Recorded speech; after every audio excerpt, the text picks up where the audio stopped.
नमस्ते बच्चों। आज हम मन्नू भंडारी की आत्मकथा को आगे बढ़ाएंगे। पिछले क्लास में हमने देखा था कि 10वीं कक्षा पास होने के बाद मन्नू भंडारी प्रथम पीयूसी में दाखिल हुई सावित्री गर्ल्स हाई स्कूल में पढ़ रही थी। वहाँ पर हिंदी प्राध्यापिका शीला अग्रवाल से परिचित हुई। पहले वो ऐसे किताबें पढ़ती थी कि बिना लेखक के अहमियत को जानते हुए, किताब के विशेषता को जानते हुए वो पढ़ती थी।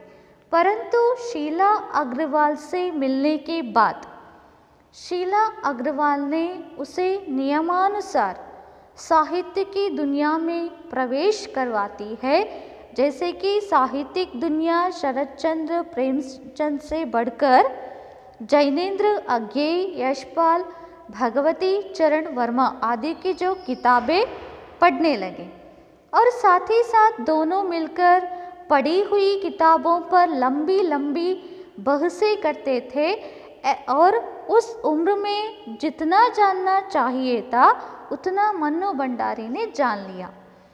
और वैसे ही अपने प्राध्यापिका के साथ पढ़ी हुई किताबों पर बहसें करती करती 2 साल कैसे बीत गई मन्नू भंडारी को पता ही नहीं चला। और साथ ही साथ शीला अग्रवाल जी का प्रभाव मन्नू भंडारी पर किस प्रकार पड़ गया। शीला अग्रवाल ने साहित्य का दायरा ही नहीं बढ़ाया था, बल्कि घर की 4 दीवारी के बीच बैठकर देश की स्थितियों को जानने समझने का जो सिलसिला पिताजी ने शुरू किया था, उन्होंने उसे वहाँ से खींचकर स्थितियों की सक्रिय भागीदार में बदल दिया। मन्नू भंडारी कहती है, शीला अग्रवाल जी मुझे साहित्य की दुनिया में प्रवेश करवाकर मेरा साहित्य भंडार ही, ज्ञान भंडार ही नहीं बढ़ाया, ज्ञान ही विस्तार नहीं किया, बल्कि अनेक राजनीतिक पार्टियां घर आते थे। पिताजी उनके साथ लंबी लंबी बहसें करते थे। उनके जो वाद विवाद है उसे मैं भी पिताजी के साथ बैठकर सुनती थी और थोड़ी बहुत जानती थी और समझने की प्रयास करती थी। उससे बढ़कर शीला अग्रवाल ने मुझे आज़ादी की लड़ाई की ओर खींच लिया। मैं आज़ादी की लड़ाई पर कूद पड़ी और वो कहती है, सन 1946 और 47 के दिन वे स्थितियाँ थी भारत देश में, उसमें वैसे भी घर में बैठे रहना संभव था भला। प्रभात फेरियाँ, हड़तालें, जुलूस, हड़ताल मतलब स्ट्राइक, भाषण हर शहर का चरित्र था और पूरे धमकम और जोश खरोश के साथ इन सब से जुटना हर युवा का उन्माद। जोश खरोश, उत्साह के साथ दमकम, शक्ति और दृढ़ता। उन्माद मतलब पागलपन। मैं भी युवा थी और शीला अग्रवाल की जोशीली बातों ने रगों में बहते खून को लावे में बदल दिया। जोशीली मतलब उत्साही, रग मतलब नस, लावा मतलब ज्वाला, आग। मन्नू भंडारी कहती है, भारत देश में 1946 और 47 में वैसी जो परिस्थितियाँ थी, लोग आज़ादी की लड़ाई में व्यस्त थे और एक भारतीय होने के नाते मैं चुपचाप घर में कैसे रहूँ, कैसे रह सकती हूँ। इसलिए शीला अग्रवाल की जोशीली बातों ने मुझे आज़ादी की लड़ाई में कूदने के लिए प्रेरित किया था। और वहाँ पर क्या क्या चल रही थी, प्रभात फेरियाँ मतलब चक्कर चल रही थी और कुछ जगह पर हड़तालें हो रही थी, मतलब स्ट्राइक हो रही थी, जुलूस निकलता था, हर शहर में भाषण देना, ये सब आम बात थी। और मैं भी युवा होने के कारण उन सबके साथ मिलकर आज़ादी की लड़ाई में भाग लेना चाहती थी। और साथ ही साथ शीला अग्रवाल की जोशीली मतलब उत्साही बातों ने मेरे शरीर में बहते खून को आग की, मतलब किसकी आग, आज़ादी को पाने की जो आग है उसमें बदल दिया है। स्थिति यह हुई कि एक बाउंडर शहर में मचा हुआ था और एक घर में। बाउंडर मतलब तूफान, तूफान आया, आज़ादी की तूफान आई। कहाँ पर? शहर में। मतलब लोग आज़ादी की लड़ाई कर रहे थे, हड़ताल कर रहे थे और भाषण दे रहे थे, जुलूस निकलता था, प्रभात फेरियाँ हो रही थी, ये सब शहर में चलता था। परंतु घर में एक बाउंडर है। कौन सा है? तूफान है। पिताजी खुले स्वभाव के व्यक्ति थे, परंतु लड़कियों को आज़ादी देने के पक्ष में नहीं थे। वो तो ऐसा समझते थे कि लड़कियों को उतनी आज़ादी नहीं देनी चाहिए, लड़कियां घर में बैठे रहना चाहिए, घर तक ही उनकी आज़ादी सीमित है, घर के बाहर जाकर रास्ते पर, सड़क पर नारा लगाना, हड़तालें करवाना, ये बात उनको अच्छा नहीं लगता था। इसलिए पिताजी को पता चला तो एक तूफान घर में ज़रूर मचेगी, ऐसा मैं समझ रही थी।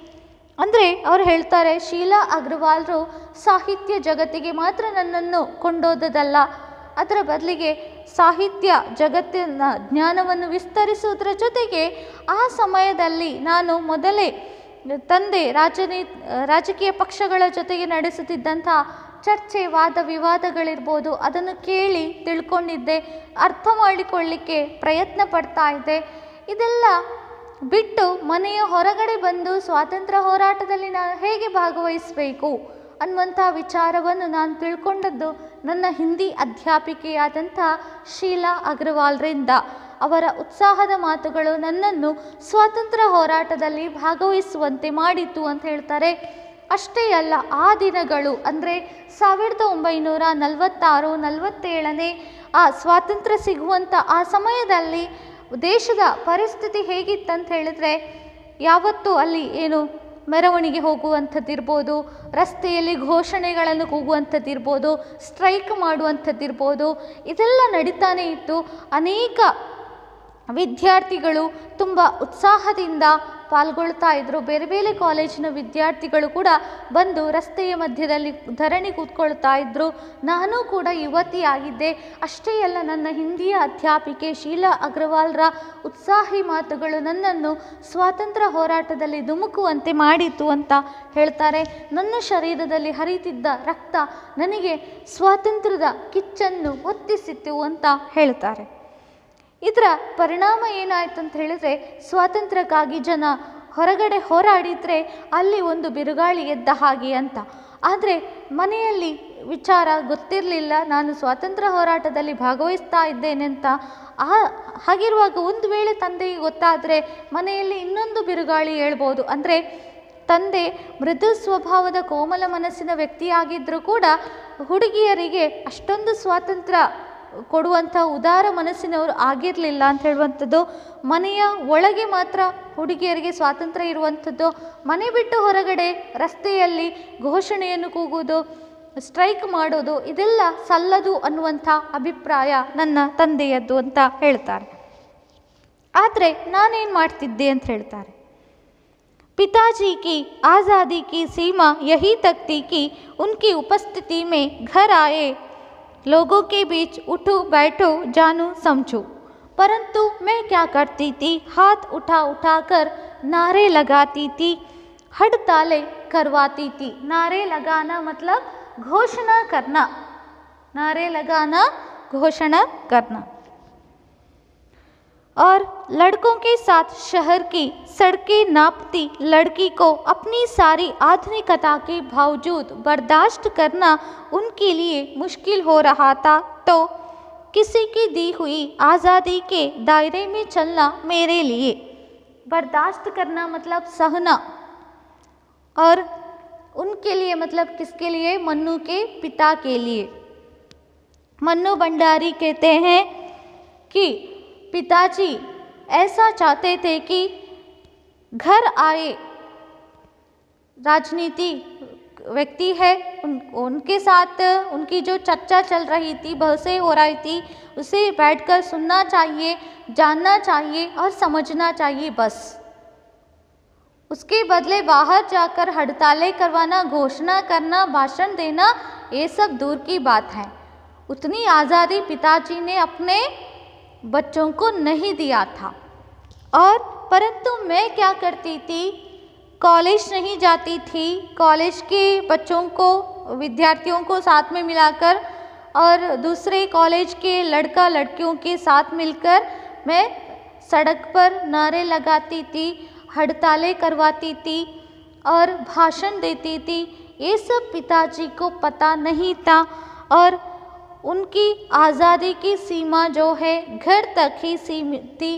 परंतु उनकी ये आज़ादी जो है उसे अपनाना, उनकी बात को मानना मेरे लिए बहुत मुश्किल हो रहा था, क्योंकि मैं आज़ादी की लड़ाई में खुद पड़ी हूँ। नारे लगाना चाहिए, हड़ताल करवाना चाहिए, जुलूस निकलना है, ये सब बातें और भाषण देना है, ये सब चलते रहना चाहिए। परंतु पिताजी की दी हुई आज़ादी की सीमा के अंतर्गत चलना तो मेरे लिए बहुत मुश्किल है। ಅಂದರೆ ಮನ್ನು ಭಂಡಾರಿ ಹೇಳ್ತಾರೆ, ಆ ಸಮಯದಲ್ಲಿ ನಾನು ಯುವತಿಯಾಗಿದ್ದೆ, ಅಂದರೆ ಕಾಲೇಜಿಗೆ ಹೋಗ್ತಾ ಇದ್ದೆ ಅಂತ ಹೇಳ್ತಾರೆ. ಹಾಗಿರುವಾಗ ಶೀಲಾ ಅಗ್ರವಾಲ್ರ ಉತ್ಸಾಹಿ ಮಾತುಗಳು ನನ್ನನ್ನು ಸ್ವಾತಂತ್ರ್ಯ ಹೋರಾಟಕ್ಕೆ ಪ್ರೇರೇಪಿಸಿತ್ತು. ಇದು ಒಂಥರದ ಏನು ಅಂತ ಹೇಳಿದ್ರೆ ಇಂಥ ವಾತಾವರಣವನ್ನು ಸೃಷ್ಟಿ ಮಾಡಿತು ಅಂತ ಹೇಳಿದರೆ, ಒಂದು ರೀತಿಯಲ್ಲಿ ಮನೆಯಲ್ಲಿ ಬಿರುಗಾಳಿ ಏಳ್ಬೋದು, ಒಂದು ಹೊರಗಡೆ ಬಿರುಗಾಳಿ ಎದ್ದಿದೆ, ಏನಂದರೆ ಸ್ವಾತಂತ್ರ್ಯಕ್ಕಾಗಿ ಜನ ಹೋರಾಟ ಮಾಡ್ತಾ ಇದ್ದಾರೆ. ಇನ್ನೊಂದು ವಿಷಯ ಏನಂತ ಹೇಳಿದ್ರೆ, ಮನೆಯಲ್ಲಿ ಬಿರುಗಾಳಿ ಅಂತ ಹೇಳಿದ್ರೆ ತಂದೆ ಮೃದು ಸ್ವಭಾವದ ಕೋಮಲ ಮನಸ್ಸಿನ ವ್ಯಕ್ತಿ ಆಗಿದ್ದರೂ ಕೂಡ ಅಷ್ಟೊಂದು ಸ್ವಾತಂತ್ರ್ಯ ಕೊಡುವಂಥ ವ್ಯಕ್ತಿ ಆಗಿರಲಿಲ್ಲ. ಮನೆಗೆ ಬಂದ ರಾಜಕೀಯ ಪಕ್ಷಗಳು ಯಾವ ರೀತಿಯ ಚರ್ಚೆಯನ್ನು ನಡೆಸ್ತಾ ಇದ್ವು, ದೇಶದ ಪರಿಸ್ಥಿತಿ ಹೇಗಿದೆ ಅನ್ನೋದನ್ನು ನಾನು ಅರ್ಥ ಮಾಡಿಕೊಳ್ಬೇಕಾಗಿತ್ತು, ತಿಳ್ಕೋಬೇಕಾಗಿತ್ತು. ಅಷ್ಟೇ ಹೊರತು ರಸ್ತೆಯ ಮಧ್ಯದಲ್ಲಿ ಕೂತು ಧರಣಿ ಮಾಡುವಂಥದ್ದು ಸಲ್ಲದು, ಘೋಷಣೆ ಕೂಗುವುದು, ಭಾಷಣ ಮಾಡೋದು ಅದೆಲ್ಲ ಸಲ್ಲದು ಅಂತ ತಂದೆ ಅಂದ್ಕೊಂಡಿದ್ರು.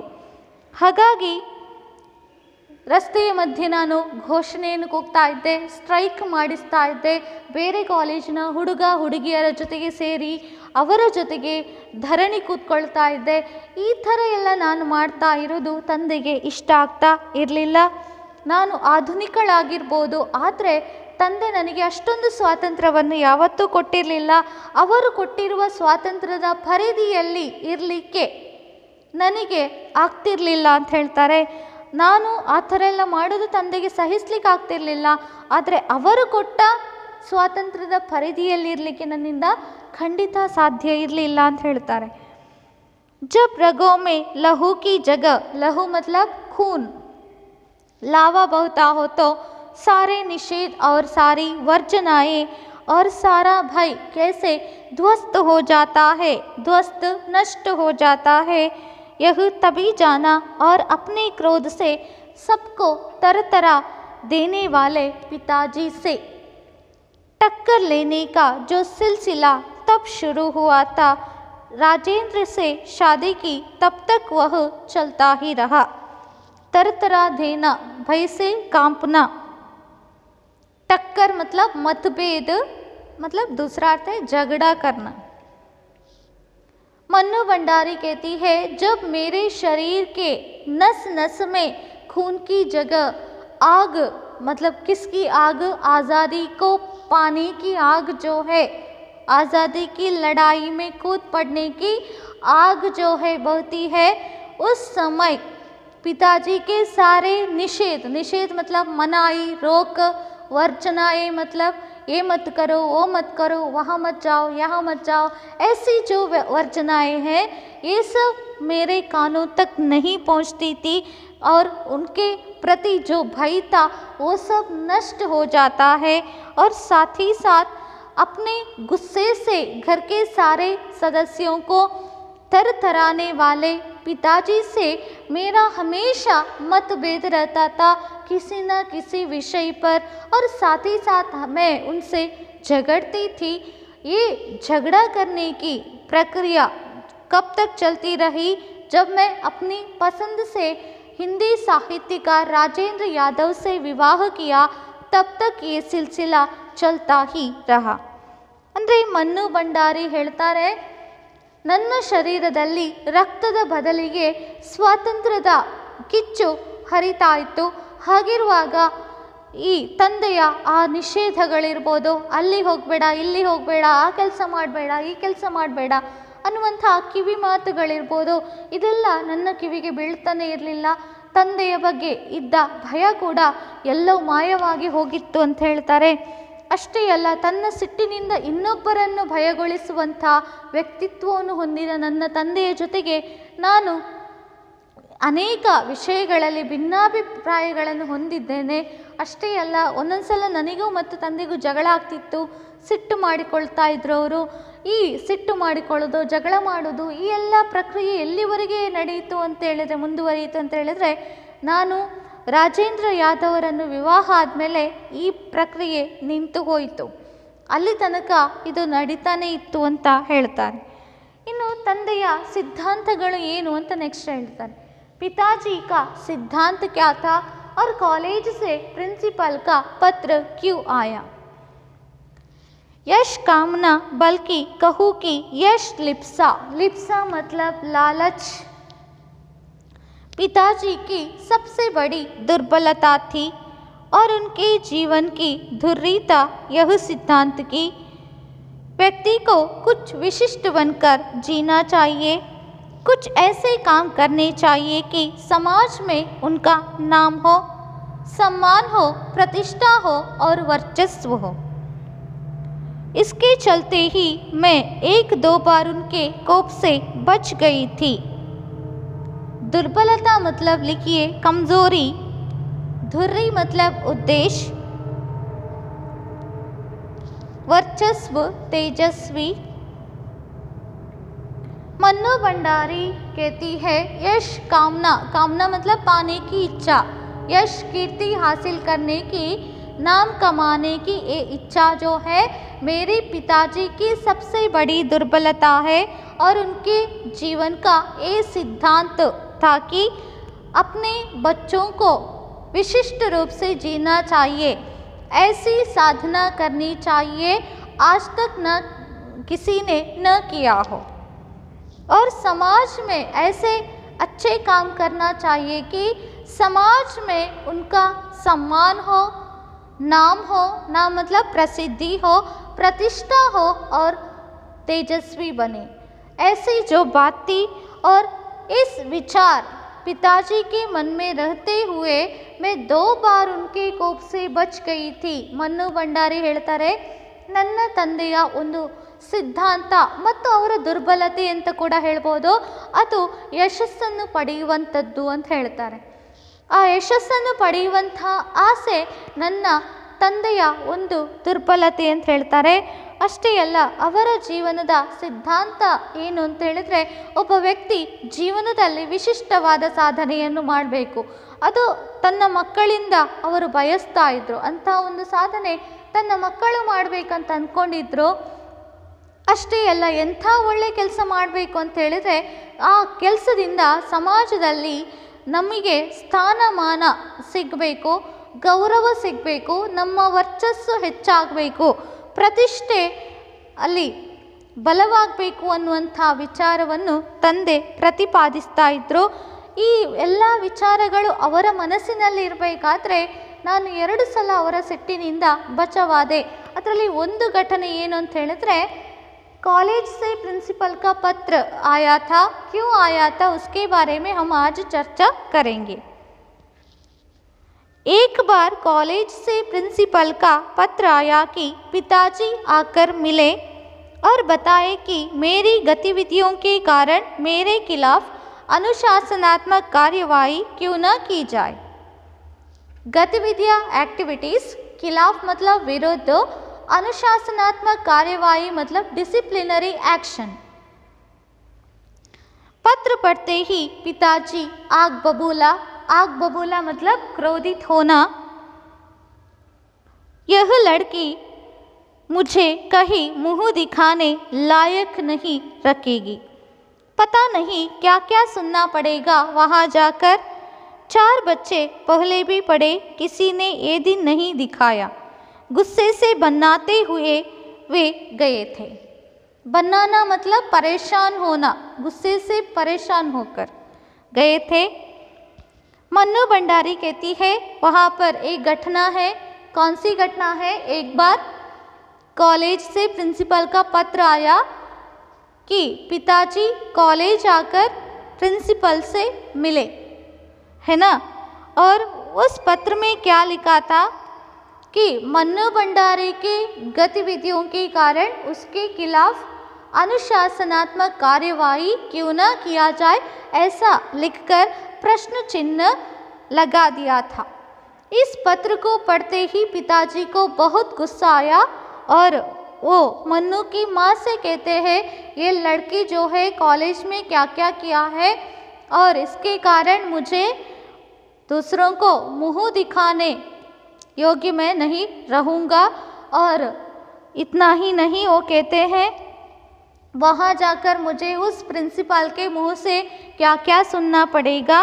और मेरे 4 बच्चे पहले ही कॉलेज में पढ़े थे, मतलब मन्नू भंडारी के 2 भाई और 2 बहनें पढ़े थे, उन लोगों ने मुझे ये दिन नहीं दिखाया, मतलब उन लोगों की वजह से मुझे कॉलेज जाना कभी नहीं पड़ा है। आज मैं मन्नू के कारण कॉलेज जा रहा हूँ और वहाँ क्या हुआ है उसके बारे में मुझे पूछताछ करना है। तो ऐसे ही गुस्से से परेशान होकर वो मन्नू के कॉलेज गए थे और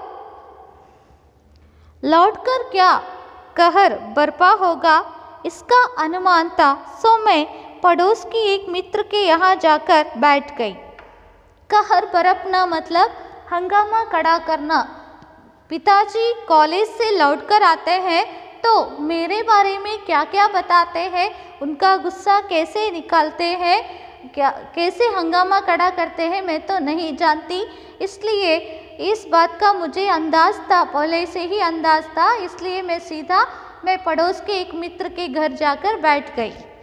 जाने से पहले माँ को ऐसी सूचना दिया था कि लौटकर बहुत कुछ गुबर निकल जाए तब बुलाना। गुबर निकालना मतलब दोष निकालना। ऐसे वैसे मुझे डांटते हैं ना, मेरे बारे में दोष निकालते हैं ना, ऐसे दोष निकालने के बाद ही पिताजी का गुस्सा ठंडा हो जाने के बाद ही मैं घर आऊँगी, ऐसा कहकर मैं पड़ोस के एक मित्र के घर गई थी। लेकिन जब माँ ने आकर कहा कि वे तो खुश ही है, चली चल, तो विश्वास नहीं हुआ। परंतु थोड़ी देर में ही माँ ने मुझसे आकर कहा कि तुम घर चलो, कि पिताजी बहुत खुश है, गुस्से में नहीं है। माँ की बातों पर यकीन नहीं हुआ, मुझे आश्चर्य हुआ। ಅಂದರೆ ಮನ್ನು ಭಂಡಾರಿ ಹೇಳ್ತಾರೆ, ಈ ಯಶಸ್ಸನ್ನು ಗಳಿಸಬೇಕು ಅನ್ನುವಂಥ ವಿಚಾರದಲ್ಲಿ ನಾನು 2 ಸಲ ತಂದೆಯ ಕೋಪದಿಂದ ಬಚಾವಾಗಿದ್ದೇನೆ. ಒಂದು ಘಟನೆ ಏನಂತ ಹೇಳಿದ್ರೆ, ಒಂದು ಸಲ ಕಾಲೇಜಿಂದ ಪ್ರಿನ್ಸಿಪಾಲರು ಒಂದು ಪತ್ರವನ್ನು ಬರೆದಿದ್ರು. ಮನ್ನು ಭಂಡಾರಿಯ ತಂದೆಯವರು ಕಾಲೇಜಿಗೆ ಬಂದು ಪ್ರಿನ್ಸಿಪಾಲರನ್ನು ಭೇಟಿಯಾಗಬೇಕು ಅಂತ. ಆ ಪತ್ರದಲ್ಲಿ ಏನಿತ್ತು ಅಂತ ಹೇಳಿದ್ರೆ, ನಾವು ಮನ್ನು ಭಂಡಾರಿಯ ಚಟುವಟಿಕೆಗಳ ವಿರುದ್ಧ ಶಿಸ್ತುಬದ್ಧ ಕ್ರಮವನ್ನು ಕೈಗೊಳ್ಳಬೇಕಾ ಅನ್ನುವಂಥ ಪ್ರಶ್ನಾರ್ಥಕ ಚಿಹ್ನೆಯನ್ನು ಹಾಕಿ ಆ ಪತ್ರವನ್ನು ಬರೆದಿದ್ರು. ಪತ್ರ ಓದ್ತಿದ್ದ ಹಾಗೆ ಮನ್ನು ಭಂಡಾರಿಯ ತಂದೆಗೆ ಸಿಟ್ಟು ನೆತ್ತಿಗೆ ಇರ್ತದೆ. ಅವರು ಮನ್ನುವಿನ ತಾಯಿಯಲ್ಲಿ ಹೇಳ್ತಾರೆ, ಈ ಹುಡುಗಿ ಕಾಲೇಜಲ್ಲಿ ಏನು ಮಾಡಿಕೊಂಡು ಬಂದಿದ್ದಾಳೋ ಏನೋ, ಅವಳಿಂದ ಕಾಲೇಜಲ್ಲಿ ಏನು ಆಗಿದೆಯೋ ಏನೋ, ಇವಳು ನನಗೆ ಹೊರಗಡೆ ಎಲ್ಲಿಗೂ ಯಾರಲ್ಲಿಯೂ ಮುಖ ತೋರಿಸಲಿಕ್ಕೆ ಯೋಗ್ಯತೆ ಇಲ್ಲದವನಾಗಿ ಮಾಡಿಬಿಡ್ತಾಳೋ ಏನು ಅಂತ ಹೇಳ್ತಾರೆ. ಅಷ್ಟೇ ಅಲ್ಲ, ಕಾಲೇಜಿಗೆ ಹೋದ್ಮೇಲೆ ಪ್ರಿನ್ಸಿಪಾಲರ ಬಾಯಿಯಿಂದ ನಾನು ಏನೆಲ್ಲ ಮಾತುಗಳನ್ನು ಕೇಳಬೇಕಾದೀತೋ. ನನ್ನ 4 ಮಕ್ಕಳು ಮೊದಲೇ ಕಾಲೇಜ್ ಮೆಟ್ಟಿಲು ಹತ್ತಿ ಒಳ್ಳೆಯ ವಿದ್ಯಾಭ್ಯಾಸವನ್ನು ಪಡೆದಿದ್ದಾರೆ.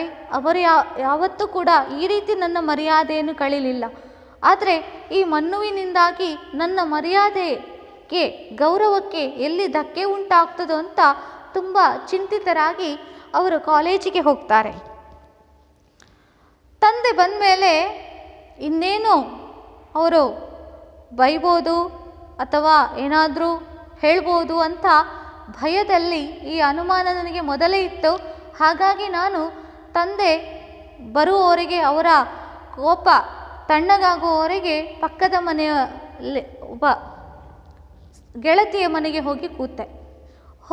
ಹೋಗಬೇಕಾದ್ರೆ ತಾಯಿ ಹತ್ರ ಹೇಳಿದೆ, ಏನು ಅಂತ ಹೇಳಿದ್ರೆ, ತಾಯಿಯಲ್ಲಿ ಹೇಳಿದೆ ಏನಂತ ಹೇಳಿದ್ರೆ, ತಂದೆ ಬಂದು ನನ್ನ ಬಗ್ಗೆ ಕಾಲೇಜಿನ ವಿಷಯವನ್ನೆಲ್ಲ ಹೇಳಿ ನನಗೆ ಎಷ್ಟು ಬೈತಾರೋ ಬೈಲಿ, ಅವರ ಕೋಪ ಎಷ್ಟು ಶಾಂತ ಆದಮೇಲೆ, ನಾನು ಸಿಟ್ಟು ಕಡಿಮೆ ಆದಮೇಲೆ ನಾನು ಮನೆಗೆ ಬರ್ತೇನೆ ಅಂತ ಹೇಳಿದೆ.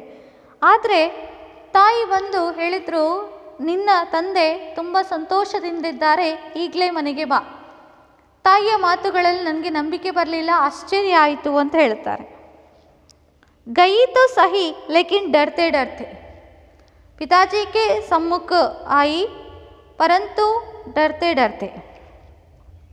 पिताजी ने मुझसे ऐसा कहा था, सारे कॉलेज की लड़कियों पर इतना रौब है तेरा। रौब मतलब प्रभाव, हुकूमत। सारा कॉलेज तुम 3 लड़कियों की इशारे पर चल रहा है। इशारा संकेत। प्रिंसिपल बहुत परेशान थी और बार बार आग्रह कर रही थी कि मैं तुझे घर बिठा लूँ, क्योंकि वे लोग किसी तरह डरा धमका कर, धमकाना धमकी देना, डांट डपट कर डांटना और लड़कियों को क्लासों में भेजते हैं, और अगर तुम लोग एक इशारा कर दो कि क्लास छोड़कर बाहर आ जाओ, तो सारी लड़कियां निकलकर मैदान में जमा होकर, जमा मतलब इकट्ठा होकर, नारे लगाने लगती है, घोषणा करने लगती है। तुम लोगों के मारे, मारे मतलब कारण, कॉलेज चलाना मुश्किल हो गया है उन लोगों के लिए। मन्नू भंडारी डरते हुए पिताजी के सम्मुख गई थी। पिताजी उसे देखकर ऐसा कहते हैं, सारे कॉलेज के लड़कियों पर तुम्हारा हुकूमत चल रहा है क्या? तुम 3 लड़कियों के इशारे पर ही कॉलेज चलता है क्या? और प्रिंसिपल तो बहुत परेशान, परेशान मतलब चिंतित थी, और मुझसे ऐसा आग्रह कर रही थी कि मैं तुम्हें कॉलेज न भेज दूँ, घर में बिठा लूँ। और जैसे ही वो अन्य विद्यार्थियों को डरा धमका कर, डांट कर क्लास में भेजते हैं, और अगर तुम 3 लड़कियां वहाँ आकर उनसे ऐसा कह दोगे कि क्लास छोड़कर बाहर निकलो, ऐसा एक ही बात कहने पर सारी लड़कियां क्लास छोड़कर मैदान में इकट्ठे होकर नारे लगाने लगती हैं, तुम्हारे साथ मिलकर सड़क पर हड़तालें करती रहती हैं। तुम लोगों के कारण प्रिंसिपल को कॉलेज चलाना ही मुश्किल हो गया है। ಅಂದರೆ ಮನ್ನು ಭಂಡಾರಿಯ ತಾಯಿ ಹೇಳ್ತಾರೆ, ತಂದೆ ತುಂಬ ಸಂತೋಷದಿಂದಿದ್ದಾರೆ, ನೀನೀಗಲೇ ಬಾ ಅಂತ ಹೋದೆ. ತುಂಬ ಹೆದರ್ತಾ ತಂದೆ ನನ್ನನ್ನು ನೋಡಿ ಹೇಳಿದರು, ಇಡೀ ಕಾಲೇಜ್ನ ವಿದ್ಯಾರ್ಥಿಗಳ ಮೇಲೆ ನಿನ್ನ ಪ್ರಭಾವ ಅಷ್ಟಿದೆಯಾ? ನಿನ್ನ ಆಜ್ಞೆಯನ್ನು ಅವರು ಪಾಲಿಸ್ತಾ ಇದ್ದಾರಾ? ನೀವು 3 ಹುಡುಗಿಯರಿಂದ ಕಾಲೇಜ್ ನಡೀತಾ ಇರುವುದಾ? ಅಷ್ಟೇ ಅಲ್ಲ, ಪ್ರಿನ್ಸಿಪಾಲ್ರಂತೂ ತುಂಬ ಚಿಂತಿತರಾಗಿದ್ದರು. ಅವರು ನನ್ನಲ್ಲಿ ತುಂಬ ಒತ್ತಾಯಪೂರ್ವಕವಾಗಿ ಹೇಳ್ತಾ ಇದ್ರು ಅಂತ ಹೇಳಿದರೆ, ನಾನು ನಿನ್ನನ್ನು ಕಾಲೇಜಿಗೆ ಕಳಿಸಬಾರ್ದಂತೆ, ಮನೆಯಲ್ಲೇ ಇಟ್ಕೊಳ್ಬೇಕಂತೆ. ಅವರು ಬೇರೆ ಅಧ್ಯಾಪಿಕೆಯರು ಹೇಗಾದರೂ ಮಾಡಿ ಮಕ್ಕಳನ್ನು ಹೆದರಿಸಿ ಬೆದರಿಸಿ ಕ್ಲಾಸುಗಳಿಗೆ ಓಡಿಸಿದ್ರು ಕೂಡ, ಕಳಿಸಿದ್ರು ಕೂಡ, ನೀವು 3 ಹುಡುಗಿಯರು ಬಂದು ಕ್ಲಾಸ್ ಬಿಟ್ಟು ಹೊರಗೆ ಬನ್ನಿ, ಅಂತ ಆ ವಿದ್ಯಾರ್ಥಿಗಳಿಗೆ ಒಂದು ಸೂಚನೆ ಕೊಟ್ಟರೆ ಸಾಕು, ಆ ಎಲ್ಲ ವಿದ್ಯಾರ್ಥಿಗಳು ನಿಮ್ಮ ಸೂಚನೆಯನ್ನು ಪಾಲಿಸಿ ಮೈದಾನದಲ್ಲಿ ಒಟ್ಟು ಸೇರಿ ಘೋಷಣೆಯನ್ನು ಕೂಗ್ತಾರೆ. ಹಾಗಿರುವಾಗ ನಿಮ್ಮಿಂದಾಗಿ ಪ್ರಿನ್ಸಿಪಾಲ್ರಿಗೆ ಕಾಲೇಜು ನಡೆಸುವುದೇ ಕಷ್ಟ ಆಗಿದೆ ಅಂತ ಹೇಳ್ತಾರೆ. कहा तो जाते समय पिताजी मुँह दिखाने से घबरा रहे थे और कहा बड़े गर्व से कह कर आए कि यह तो पूरे देश की पुकार है, इस पर कोई कैसे रोक लगा सकता है भला। वे बेहद गदगद स्वर में यह सब सुनाते रहे और मैं आवाक, बेहद बहुत, गदगद मतलब आवेग से पूर्ण, आवाक मतलब आश्चर्यचकित। मुझे न अपनी आंखों पर विश्वास हो रहा था न अपने कानों पर यह हकीकत थी। हकीकत मतलब सच्चाई। मन्नू भंडारी कहती है, जाते समय पिताजी इतने गुस्से में थे और परेशान हो रहे थे कि ये लड़की कॉलेज में क्या कर चुकी है, इसकी वजह से वहाँ जाकर प्रिंसिपल के मुंह से मुझे क्या क्या सुनना पड़ेगा, मैं कहीं भी मुंह दिखाने योग्य नहीं रहूँगा, ऐसी बात कर रहे थे। परंतु उन्हें मन्नू भंडारी की संगठन शक्ति, नेतृत्व गुण और उनके उत्साही स्वभाव के बारे में जब पता चला तो गर्व मतलब अभिमान से उनका सिर ऊपर उठता है और प्रिंसिपल को उन्होंने ऐसा उत्तर दिया कि ये तो केवल आपकी कॉलेज की बात नहीं है, आज़ादी की जो पुकार है वो पूरे देश की पुकार है और इस पर कोई कैसे रोक लगा सकता है। ऐसा कहते कहते पिताजी बहुत गदगद हो रहे थे, परंतु मुझे अपने कानों पर और आँखों पर विश्वास नहीं हो रहा था, फिर भी ये सच्चाई थी।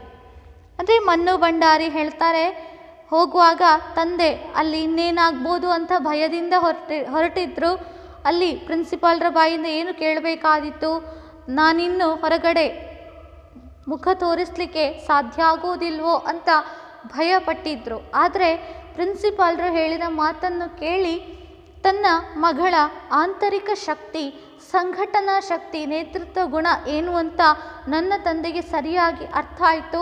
ಹಾಗಾಗಿ ಒಂದು ಅಭಿಮಾನ ಅವರ ಮನಸ್ಸಿನಲ್ಲಿ ಉಕ್ಕಿ ಹರಿಯಿತು. ಆ ಅಭಿಮಾನದಿಂದ ತಂದೆ ಹೇಳ್ತಾ ಇದ್ದಾರೆ, ಈ ಸ್ವಾತಂತ್ರ್ಯವನ್ನು ಪಡೆಯುವಂಥದ್ದು ನಿಮ್ಮ ಕಾಲೇಜಿನ ವಿಷಯ ಅಲ್ಲ, ಅಲ್ಲಿ ಸ್ವಾತಂತ್ರ್ಯ ಪಡೆಯುವಂಥದ್ದು ಇಡೀ ದೇಶದ ಕೂಗು ಅಂತ ಹೇಳ್ತಾರೆ. ಹಾಗಾಗಿ ನಿಮ್ಮ ಕಾಲೇಜಿನ ಮಕ್ಕಳು ಸ್ವಾತಂತ್ರ್ಯ ಹೋರಾಟದಲ್ಲಿ ಭಾಗವಹಿಸುವುದು ದೊಡ್ಡ ವಿಷಯವೇನಿಲ್ಲ, ಅದನ್ನು ತಡಿಲಿಕ್ಕೆ ನಮ್ಮಿಂದ ಸಾಧ್ಯ ಇಲ್ಲ ಅಂತ ಹೇಳ್ತಾರೆ. ಇಷ್ಟು ಹೇಳಬೇಕಾದ್ರೆ ತಂದೆಯ ಸ್ವರ ಗದ್ಗದಿತ ಆಗ್ತದೆ. ನನಗೆ ನನ್ನ ಕಿವಿಗಳು ಮತ್ತು ಕಣ್ಣುಗಳ ಮೇಲೆ ವಿಶ್ವಾಸವೇ ಬರಲಿಲ್ಲ. ತಂದೆ ಹೇಳುತ್ತಿರೋದೇನು ಅಂತ ನಾನು ತಂದೆಯನ್ನು ಆಶ್ಚರ್ಯಚಕಿತಳಾಗಿ ನೋಡಿದ್ದೆ. ಆದರೆ ಇದು ಸತ್ಯ ಘಟನೆಯಾಗಿತ್ತು, ಸತ್ಯ ಮಾತಾಗಿತ್ತು ಅಂತ ಹೇಳ್ತಾರೆ. Thank you.